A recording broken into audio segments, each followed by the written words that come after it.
Ayuda, kasabayan at kaibigan ni Donnie sa industriya, may sinabi, hindi daw napipilitan si Donnie. Sa niya, masasabi kong si girl ay napaka-espesyal.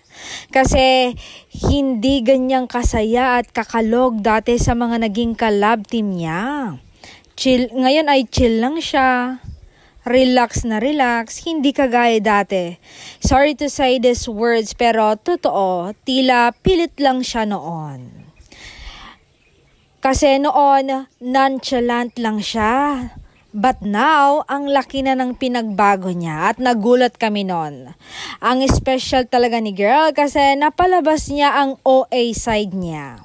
Na makikita mo lang na ipinapakita niya pagkaharap niya yung mga taong mahal niya at mapapagkatiwalaan niya. Ang masasabi ko lang that he is really into her.